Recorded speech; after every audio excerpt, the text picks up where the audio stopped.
Hello， 各位好，我是 Revision Lab 修診所的阿修，歡迎來到我的頻道。如果你是第一次看我們影片，記得先點擊下方訂閱按鈕，再打開旁邊小鈴鐺，這樣每次有新影片，你都會第一時間收到通知。也幫我按個讚，讓 YouTube 知道你喜歡這種類型的內容。謝謝大家，我們現在正式開始。好，我們今天要聊聊2026年的消費電子展，也就是 CES。這場展會，我認為它會是 AI 發展一個非常關鍵的轉捩點。怎麼說呢？就是我們終於要看到 AI 不再只是一個很酷的未來想象，而是真真正正進入大規模商業化，對我們生活產生實質影響的時代了。所以這集我們就來深入拆解一下，為什麼 CES 2026會是 AI 真正的商業試煉場。很多人可能心裡會有個疑問， AI 這一股熱潮是不是已經炒作完了，要結束了？我跟你說，答案正好相反，這根本不是一個趨勢的終點，恰恰是商業應用元年的起點。也就是說，當過去那些市場的喧囂、那些炒作慢慢沉澱下來之後，一個真正由 AI 驅動的商業部署時代才正要拉開序幕。所以2026年 CES 的核心，你可以把它看成是一場 AI 從理論走向大規模應用的商業首秀。到時候我們看到的不會只是單純的新產品，更重要的是那些將會定義未來10年市場遊戲規則的全新商業模式。一個由 AI 主導的新時代正在我們眼前展開。如今AI 的角色已經不一樣了，它已經演變成一種所謂的基礎技術。你可以把它想象成100多年前的電力，或是30年前的網際網路。它本身就是一個巨大的創新，沒錯。但更重要的是，它變成了一個底層平台，讓其他所有的創新都能夠在它上面開花結果。它不是一個單一的產品，而是未來所有產品的基石。為了讓你感受一下這次展會的規模有多驚人，我給你一個數字，有超過3000家的參展商都在展示跟 AI 整合的相關技術。3000家，這個數字告訴我們什麼？ AI 已經不再是那些科技巨頭的專利了，它已經像空氣一樣滲透到各行各業，從汽車、農業到醫療保健，通通都有。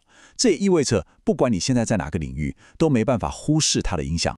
不過，要讓 AI 這麼強大的平台順利運作，它背後需要2個非常關鍵的支柱來撐着，一個是全新的處理能力，另一個則是全新的能源解決方案。這2個就是驅動未來世界的雙引擎：量子運算還有能源。這裡最有趣的地方就在於運算能力那個巨大的跳躍。傳統電腦的運作方式其實很單純，就像一個電燈開關，不是開就是關，也就是我們常說的0和1。但量子運算就完全是另一個次元的東西了，它更像是一個可以調節亮度的調光器，它可以同時處理0和1之間無數種的可能性。這代表什麼？它的運算能力是呈指數級的增長，有能力去解決我們以前打死都覺得不可能解決的巨大問題。那量子運算具體能帶給我們什麼好處？首先就是解決那些傳統電腦跑幾百年都跑不完的超級難題。它的運算速度是呈指數級的加速，下載巨量檔案可能只需要奈秒。但更關鍵的是，它將會徹底顛覆我們現在的資訊安全體系，因為我們現在用的這些加密方法，在它面前可能根本不堪一擊。有了這麼強大的運算能力，下一個問題馬上就來了：電從哪裡來？這個新的能源方程式，我們可以分成3步來看。第一步是巨大的消耗。你想想看 ，AI、量子電腦，還有滿街跑的電動車，這些全都是吃電的怪獸。那為了解決這個問題，就需要第2步，創新的創造，也就是大力發展新能源，還有更靈活的小型電廠。但同時，第3步，策略性節省也一樣重要。我們必須透過更有效率的技術和智慧電網，來減少不必要的浪費。好了，講完這些比較硬的底層技術，我們接下來留點更貼近我們生活的，來看看這些創新到底會怎麼樣真正的改變我們的日常生活。接下來的內容可以說是科技改變世界的最終要貌。在這次 CES 上 ，AI 的影響力在好幾個關鍵領域可以說展露無遺。比方說，在行動運輸方面，自動化技術已經不只是自駕車了，甚至擴展到像 John Deere 的農用拖拉機。在機器人領域，我們也看到前所未有的多樣性。但是，我認為影響最深遠的，將會是在醫療保健領域即將要發生的一場大革命。醫療領域的這場革命，其實可以濃縮成一句話：生成式 AI 能比人類更好地分析所有的數據。這句話聽起來簡單，但它背後的意義非常巨大。這意味着，過去那些沉睡在醫院資料庫裡面堆積如山、海量的病例和研究數據，現在終於有能力被徹底解鎖，然後從裡面挖掘出我們從來沒想過的動態。所以 AI 的關鍵突破就在於，它讓真正的個人化醫療變成可能。你想想，以前我們看病比較像是一套標準流程，大部分的人一樣的病就開差不多的藥，但是現在AI 可以綜合分析一個人的 DNA、性別、年齡，甚至他住在哪裡、生活習慣等等所有獨特的數據，然後為他量身打造一套最適合的治療方案。這將是從一體適用到因人而異的一個根本性的轉變。好，當科技用這麼驚人的速度往前衝的時候，一個同樣重要的問題就浮現了：我們的規則跟上了嗎？